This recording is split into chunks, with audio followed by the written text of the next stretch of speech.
In this chapter, we're going to be focusing entirely on the audio to make sure our project is sounding its best. Before doing so, however, I'd like to discuss some important things about the properties of audio channel configuration and the way things work in Premiere Pro. All right, so as you can see here in my 7.1 bin, I have several clips and a sequence.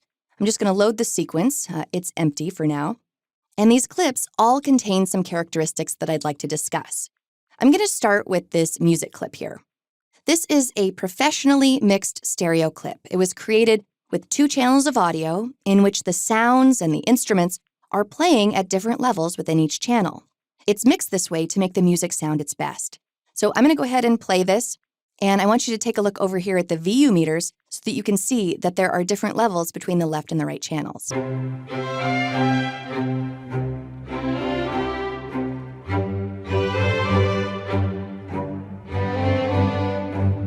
Let's take a look at what this looks like when it's edited into a sequence. I'll just mark an in and an out around a small portion and bring this down. And I'll make my A1 track just a little larger. So I'll hold down Option while I scroll up with my mouse scroll wheel. That's an Alt scroll on a PC. And let's maximize our timeline. I'll press tilde and zoom in a little bit here. And here you can see that both the left and the right channel were edited onto a single track, A1, in the timeline. You can clearly see that the peaks and valleys between the left channel and the right channel are different. And I'll press tilde to minimize again. And as I play over this, you can again see that as the clip plays, each channel peaks differently. But again, in a case like this, it's intentional. You won't mess with the audio channel configuration of professionally mixed music clips. I do have some other clips, however, where I definitely do want to change the audio channel configuration because it's problematic. So I'm going to load this one here. It's Esther in the kitchen. I'm just going to play it and you'll be able to tell right away what's wrong. You like the smell of bread? I love the smell of bread. All right, so as you can see, we've got some static. But if you take a look at my audio meters, you can see that this problem is likely only affecting one channel.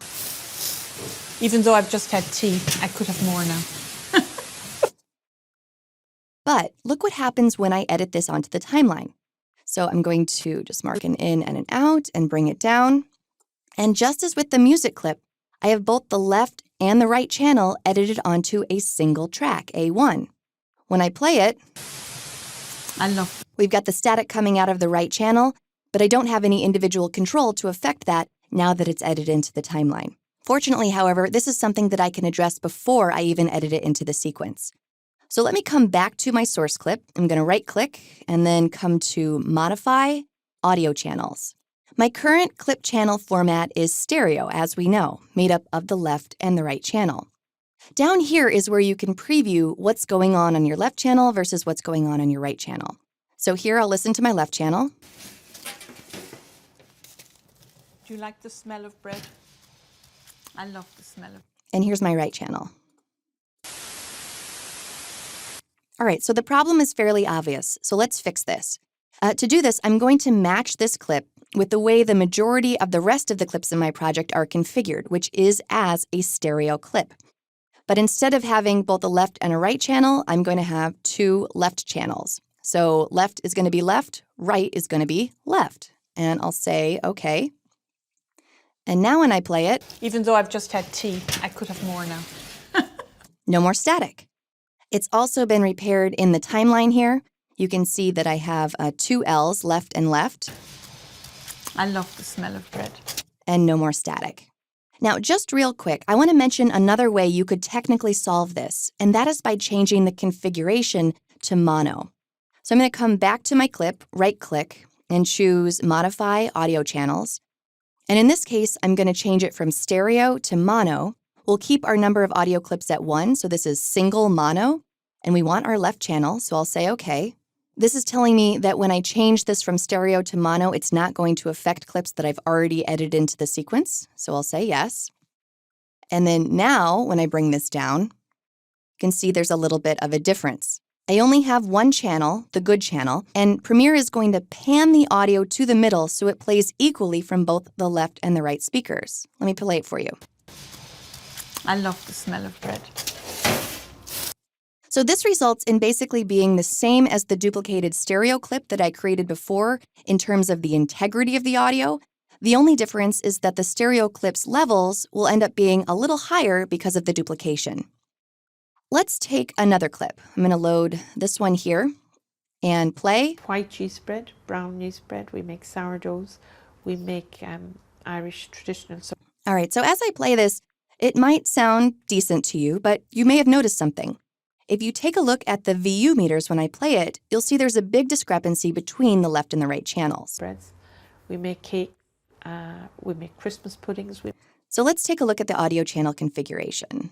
Right-click and modify and audio channels. And let's just preview the left and the right. First the left. Barmbracks, we make white yeast bread, brown yeast bread, we make sourdough. And the right. We make Irish traditional. All right, so as you can see, the right channel is super low. The left channel is what we want. So in this case, I'd either keep it as stereo but duplicate the good channel. So I would just do 2 left channels just like we did before. Or I would change it to mono and only include the good channel. I'd like to take a look at a specific scenario, so I'm going to choose stereo first and OK. And we'll bring this down. And now we have our duplicated left channel and things should sound good. Brown yeast bread, we make sourdoughs, we make... All right, so that sounds good, but I want you to imagine a scenario.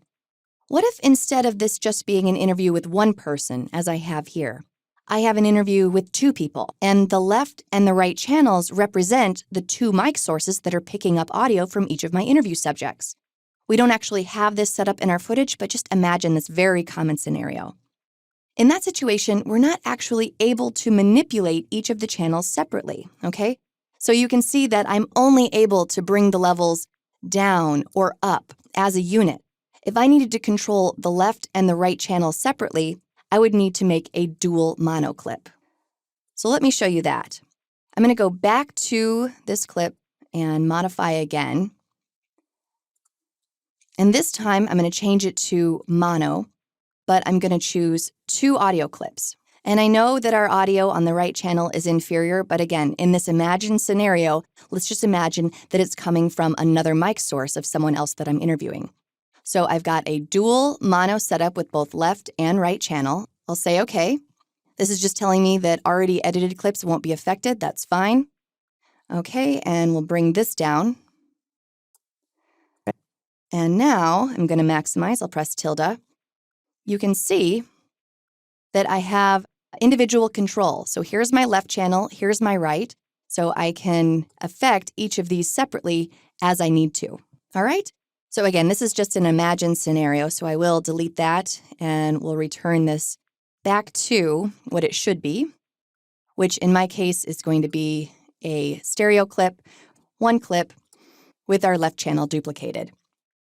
All right, so bottom line, you will be working with all types of audio in Premiere Pro, and it's good to know exactly what's happening when you're working with stereo and mono clips and when you might need to reconfigure those channel settings.